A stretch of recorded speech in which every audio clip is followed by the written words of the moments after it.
श्री दुर्गा सप्तशती षष्ठो अध्याय ध्रुमलोचन वध। देवी का यह कथन सुनकर दूत को बड़ा अरमश हुआ और उसने दैत्यराज के पास जाकर सब समाचार विस्तार पूर्वक कह सुनाया। दूत के उस वचन को सुनकर दैत्यराज कुपित हो उठा और दैत्य सेनापति ध्रुमलोचन से बोला, ध्रुमलोचन, तुम शीघ्र अपनी सेना साथ लेकर जाओ और उस दुष्टा के केश पकड़कर घसीटते हुए उसे बलपूर्वक यहाँ ले आओ। उसकी रक्षा करने के लिए यदि कोई दूसरा खड़ा हो तो वह देवता, यक्ष और गंधर्व ही क्यों ना हो, उसे अवश्य मार डालना। शुंभ के इस प्रकार आज्ञा देने पर वह ध्रुमलोचन दैत्य 60,000 असुरों की सेना को साथ लेकर वहां से तुरंत चल दिया।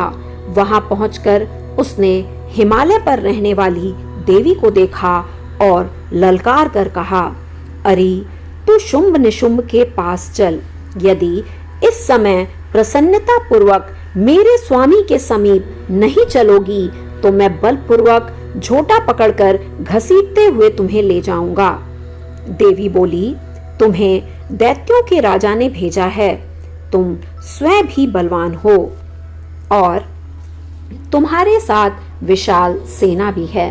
ऐसी दशा में यदि तुम मुझे बलपूर्वक ले जाओगे तो मैं तुम्हारा क्या कर सकती हूँ। देवी के यूं कहने पर असुर ध्रुमलोचन उनकी ओर दौड़ा। तब अंबिका ने हूँ शब्द के उच्चारण मात्र से उसे भस्म कर दिया। फिर तो क्रोध में भरी हुई दैत्यों की विशाल सेना और अंबिका ने एक दूसरे पर तीखे सायकों, शक्तियों तथा फरसों की वर्षा प्रारंभ की। इतने में ही देवी का वाहन सिंह क्रोध में भरकर भयंकर गर्जना करते गर्दन के बालों को हिलाता हुआ असुरों की सेना में कूद पड़ा।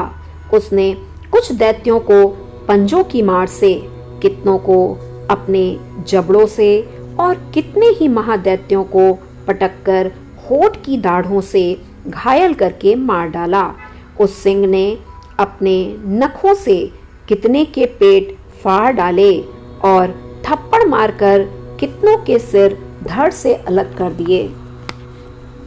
कितनों की भुजाएं और मस्तिष्क काट डाले तथा अपनी गर्दन के बाल हिलाते हुए उसने दूसरे दैत्यों के पेट फाड़कर उनका रस चूस लिया।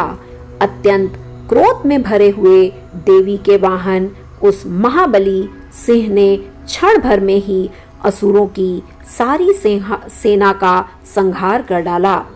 शुंभ ने जब यह सुना कि देवी ने ध्रुमलोचन असुर को मार डाला तथा उसके सिंह ने सारी सेना का सफाया कर डाला, तब उस दैत्य राज्य को बड़ा क्रोध हुआ। उसके होठ कांपने लगे। उसने चंड और मुंड नामक 2 महादैत्यों को आज्ञा दी, हे चंड और हे मुंड, तुम लोग बहुत बड़ी सेना लेकर वहां जाओ। उस देवी के झोटे पकड़कर अथवा उसे बांधकर शीघ्र यहाँ ले आओ। यदि इस प्रकार उसको लाने में संदेह हो तो युद्ध में सब प्रकार के अस्त्र शस्त्रों तथा समस्त असुरी सेना का प्रयोग करके उसकी हत्या कर डालना। उस दुष्टा की हत्या होने तथा सिंह के भी मारे जाने पर उस अंबिका को बांधकर साथ ले शीघ्र ही आना। ध्रुमलोचन वध नामक 6ठा अध्याय यहीं पूर्ण होता है। जय माता दी।